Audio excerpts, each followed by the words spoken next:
is Green Mountain Mornings. You are listening on 100.3 FM, AM 1490, and I am your host, Olga Peters. It is 10 minutes past the top of the hour, and welcome, Chris Mays from The Reformer. How are you? I'm doing well. How about you? Doing okay. Doing okay. Having a fun snowing morning here at the Yeah. radio station. How was your drive in from over in the the Deerfield River Valley? Yeah, I'm not living in the West River Valley just yet. Not yet. But I took a few inches of snow off my car this morning. It was a little nerve-wracking getting through Dover, but once I got to Newfane and the snow was sort of tapering off and as I got further away from Dover. Oh, yeah, you mean as soon as you came out of the Alpine Mountains and into the tropical zone that is known as the Connecticut River Valley? Yeah, it's pretty clear over here in Brattleboro. Mm-hmm. Well, good.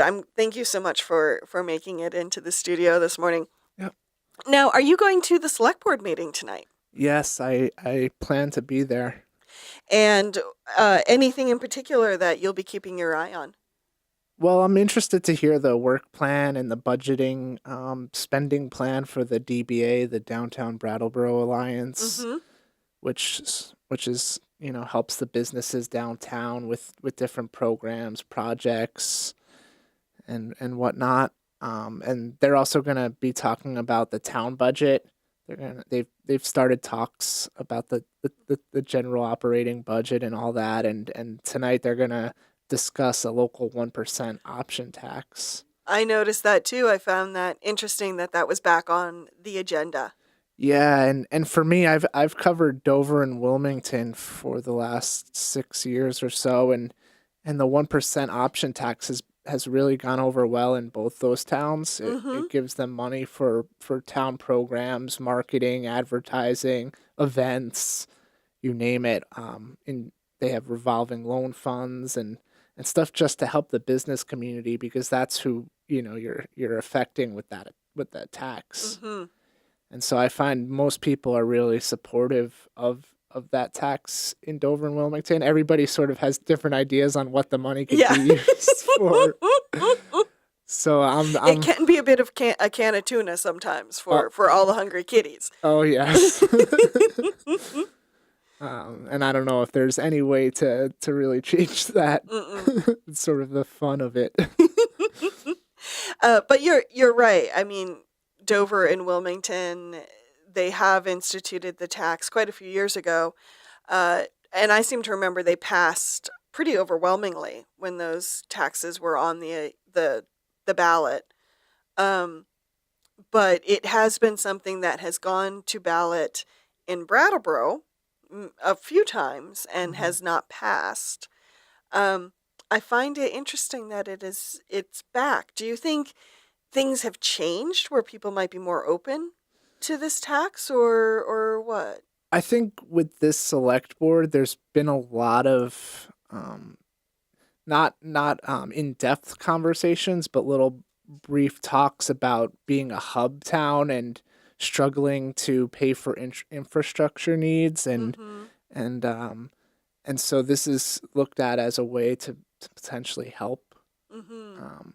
So I'm not sure how the conversation will be framed tonight, but I know Tim Wessel, one of the select board members, has been vocal as of recent about wanting to bring this up again and have a conversation. Mm-hmm.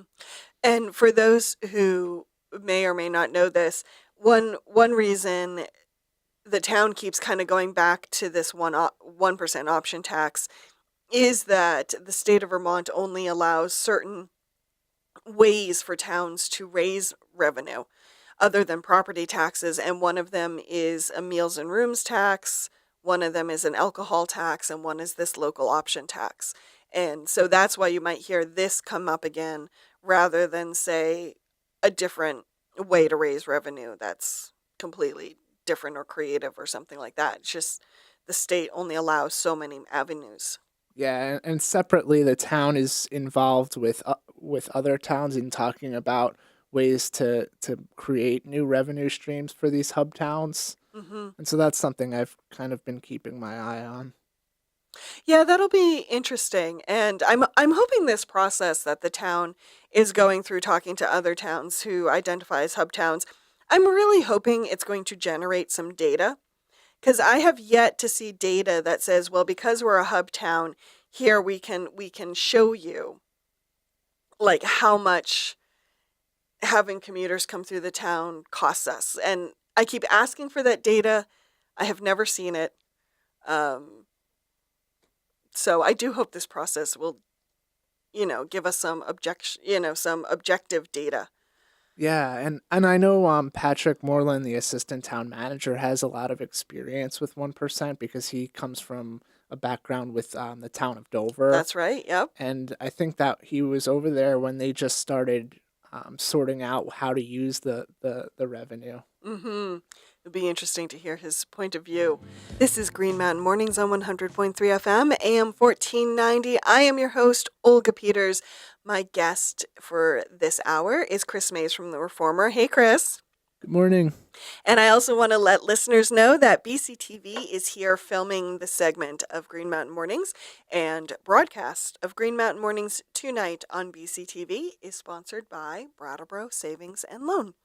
Chris, tell me about, I totally missed this story that there were a number of tires slashed in downtown Brattleboro. Fill me in on that. Yeah, Sunday night, maybe early Monday morning, a few cars had their tires slashed. And it started out, I received an email from someone who parked their car in the transportation center, Hmm. and two of his tires were slashed on the passenger side, and he said it was going to cost several $100s to replace. And he seemed pretty upset. I Mm-hmm. didn't get to talk to him much about it, but then I talked with Detective Lieutenant Jeremy Evans, and he said we got a number of complaints. I asked him how many, and he said he couldn't really quantify it at the moment. But what was happening was there were cops going around to check out these complaints, and as they would be investigating one complaint, they would notice another car. Uh-huh. And Right. and so they said there would be more press releases later on. They issued a press release after I talked with Jeremy, and so, yeah, they were trying to figure out what happened.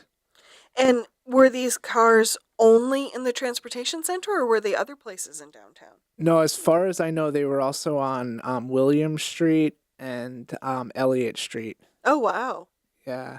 Huh. And so this happened just this past weekend, the most Yeah. recent Sunday.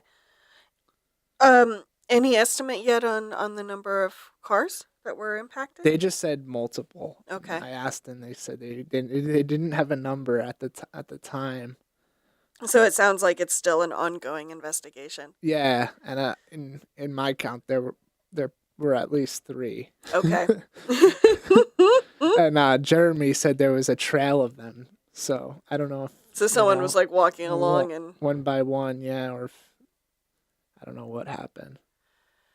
I I've never tried to slash tires, but it doesn't seem like something that would be super easy to do given what tires are made to survive. Yeah, I've never done it either.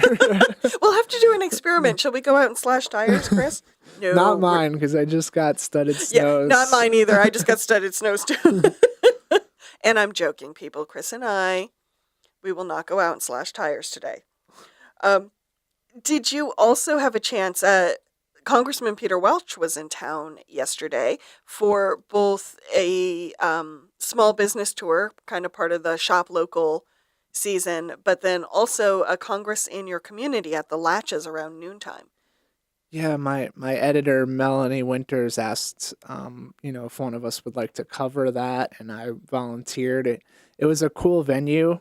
It was, the congressman talking in a movie theater, Mm-hmm. and it was really comfortable. There were a lot of seats, and people could just come and talk about their concerns, and it was all about the federal government. Oh, really? Okay. And it was very interesting because it's coming off the midterm elections. And so Peter Welch was saying, I feel things feel better already because he's a Democrat and the House turned Democrat. Yeah. And so he was happy about that, but he also said he wanted to take this opportunity as a way to work across the aisle. Mm-hmm. And some people were a little skeptical about that, but one of the people in the audience, Dr. Tortolani, Mm-hmm. he really called for Peter Welch and Congress to work together to find um, unifying common goals. Mm-hmm. And it seemed like Peter was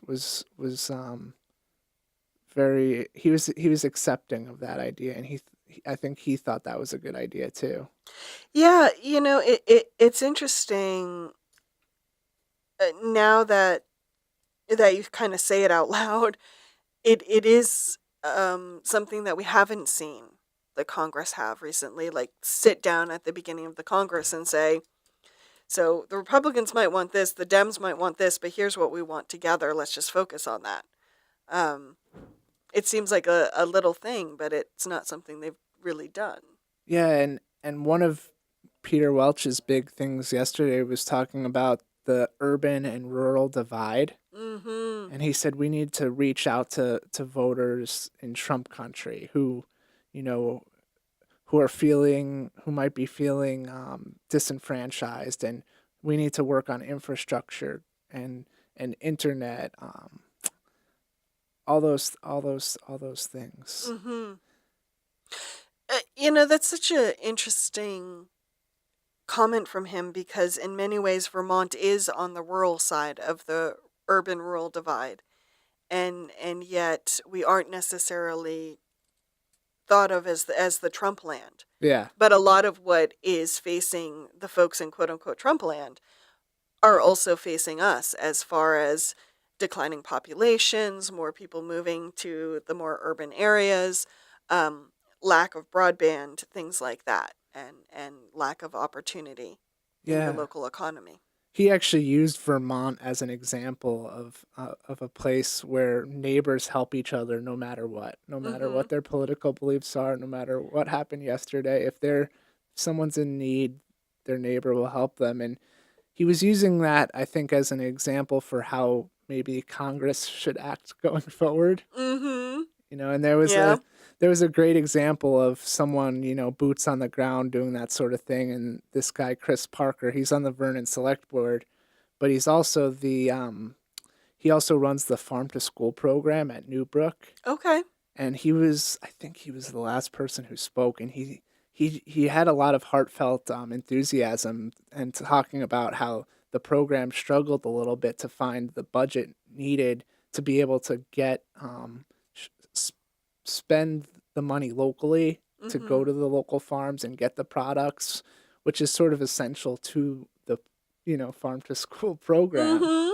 And Peter Welch seemed really blown away by this guy's commitment to working that through each and every day.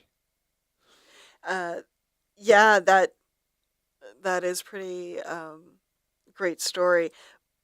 Just before we head off to break, you said a lot of folks focused on what's happening in Congress and their Hmm. comments. Any other local comments or concerns that came up, or Vermont comments, concerns? Not really. One person said, transportation. It was just a general comment about Mm-hmm. how important it is to get money for transportation infrastructure needs. But there was a lot of focus on, the Mueller investigation and keeping that going. Now Mm-hmm. that Jeff Sessions is out as Attorney General. Okay. Oh, And what? and immigration. And oh, That and was a okay. big thing. Yeah. Interesting. Any interesting comments to come back from the congressman about those two issues? Yeah, he said he would continue to fight Trump on his wall. Mm-hmm. And he talked about how we need strong borders, and but we also need to have a strong asylum program where stories are heard and lawyers are involved. Mm-hmm. And yeah, he said he was also committed to keeping the Mueller investigation on track, and yeah. Thank you for joining us here on Green Mountain Mornings on 100.3 FM, AM 1490. I am your host, Olga Peters, 39 minutes past the top of the hour. And thank you for being here, Chris Mays from The Reformer. Yeah, no problem.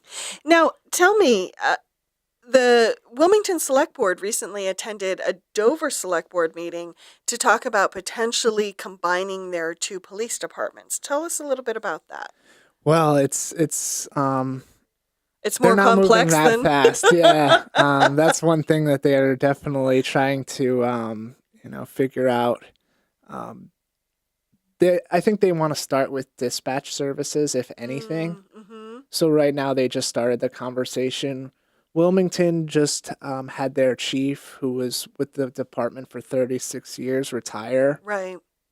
and they saw a small pool of people who could be the next chief. They ended up hiring Sergeant Matt Morano, and he's been with the department for over 10 years now. Mm-hmm. And so that was sort of an obvious fit. But now they have, I think, two or three positions open, and they're having difficulties trying attracting candidates. Mm-hmm. They're offering, I think it's like a $5,000 bonus and all types of things, and so they're seeing the challenges, and it's not just here; it's statewide. They're saying Mm-hmm. a lot of departments are looking for people, and it's not easy for them to. So Wilmington sort of pitched this idea. Why don't we start this conversation? The select board chairman in Wilmington talked about how it would probably take a year or two to come up with some sort of plan, and dispatching sort of seemed like the easiest thing that they could do. Mm-hmm. And there was a group in Chittenden County who did this sort of merged dispatch service, and it took a lot of time. They had to have a committee look into it, prepare, and I don't know if it was a report or some kind of, some sort of information, and then voters in March approved this new municipality that just focuses on dispatching, Mm-hmm. and they're seeing that this is a conversation they're having at the state house. It's something Jeanette White, our senator here in Windham County, has Yeah. has talked about, and she's looking into, and she's discussed with local officials. Mm-hmm. Well, that's what caught my attention about this article is it's a conversation a lot of communities are having because, how does a community, especially a small one, provide police coverage? Because police coverage is sort of interesting that it's one of those things for a lot of rural communities that you might go months not really needing law enforcement, but when you need them now. Like, you can't wait hours for someone to show up from the Westminster State Police Barracks when you're sitting on the side of the road in a snowstorm after a car accident, or if you come home and your house has been burgled. Um, so it's interesting. I think a lot of these communities are really wrestling with how do they provide law enforcement and still be able to afford it. Especially, I'm thinking like Whitingham, Reedsboro, those really smaller towns, and then you've got a medium sized town like Wilmington and Dover. Then you've got a town like Brattleboro, state police. I mean, how do we find a size that fits everybody? Yeah, and I talked with the commissioner of public safety in Vermont, and he said it's beyond him to try to figure out a way that works for everyone, because there's all types of ways to do it, but he wants to have the legislature decide and figure out what might work. And one of the members of the Dover Select Board actually talked about, hey, Whitingham and Wardsboro, they've been struggling with burglary and theft and all, and so maybe we should include the outlying towns in this conversation. Mm-hmm. So I think that's something we might see if the talks go from here. Mm-hmm. Yeah, that will I think be really intriguing to see, and then of course to see what the legislature does, if anything, in this session with Jeanette White looking at almost a general overhaul of policing in Vermont. Yeah. Um, Tell us, Chris, have you been following the Hermitage? Yes. club Yeah. recently. Any developments? She says, kind of jokingly, because there were like, what, 3 or 4 articles I Yeah, think I this, read? yeah. So over the weekend, there was a letter to members, and it said that an appraisal on the properties um, at an acceptable level for Hmm. a loan closing on the loan to occur. Okay. So And so, sorry, that appraisal is happening through for the club itself. It's not like the town's tax base appraisal. no, Okay. Thank you. yeah, yeah, and so now they're finalizing some of the things, and they're talking about the dues structure, how they're gonna charge their members, and they acknowledge that over the summer they didn't have any activities, so how can they maybe balance that out with the winter coming up, and they're still hopeful to open up this winter. They're just not sure if it's going to happen as soon as they thought. You Hmm. know, they've talked about hopefully holidays, Christmas, but that seems like that's kind of getting out of Hmm. out of reach at this point. They have they hired a lift mechanic to work with the director of mountain operations, Okay. so they've been going through all the lifts, seeing what what work will need to be done.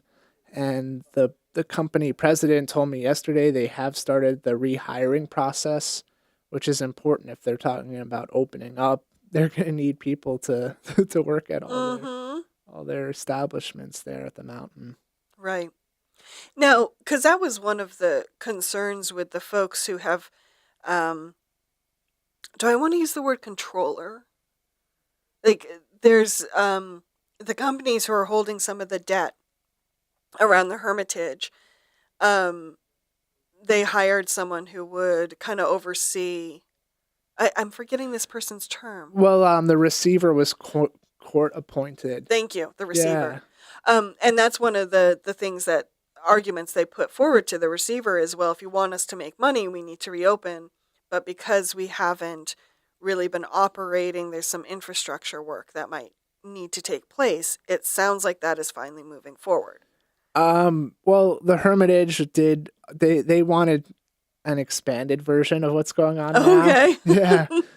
But this is pretty much at least a minimal, what they at least expected, because the bank is funding this receivership. So all the work Uh-huh. that's going on is being done by the bank, which expects to be recouped in, the funds are expected to be recouped once the properties are sold. And Mm-hmm. so this loan is looked at as a way to make the bank whole again and start to rebuild the Hermitage.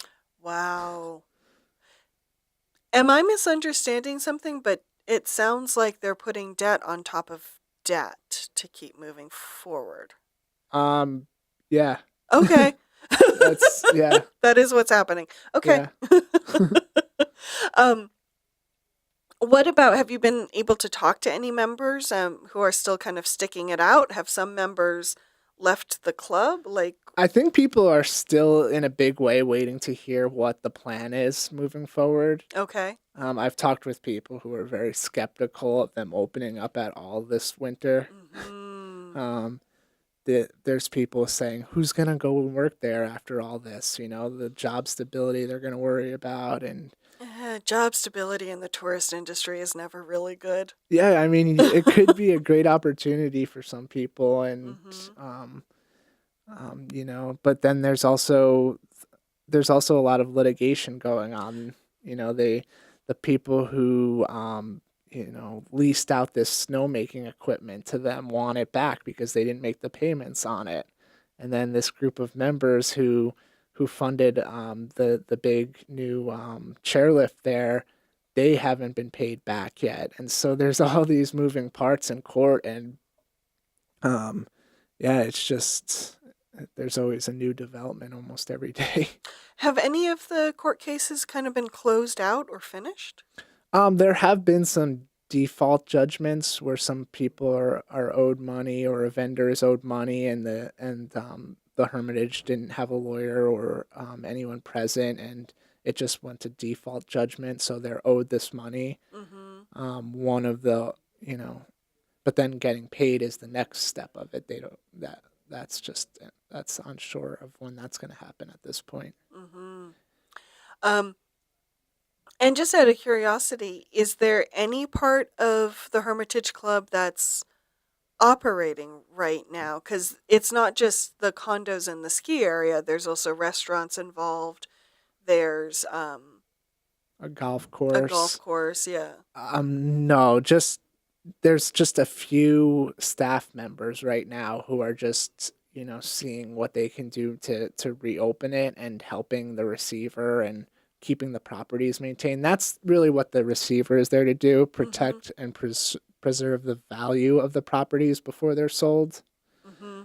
And so they've been working really well together, the receiver said, and the receiver wants them to have a successful sale too. So it's a a good partnership right now. Oh, good. And what about the properties that are outside what um, is kind of the club itself? Like there were some other restaurants and some other buildings in downtown Wilmington that the Hermitage owned. What's happening with those? Well, the White House Inn went back to the mortgage holder, Okay. and the same thing happened after an auction at the Sawmill Oh, Inn. that's right. Yes, you talked about that. Yeah, and so I think for the winter, the plan is to open the Hermitage Inn, one of the other inns, and the club itself at Haystack, the private ski resort. Mm-hmm. And that's the plan right now with that loan. I think Okay.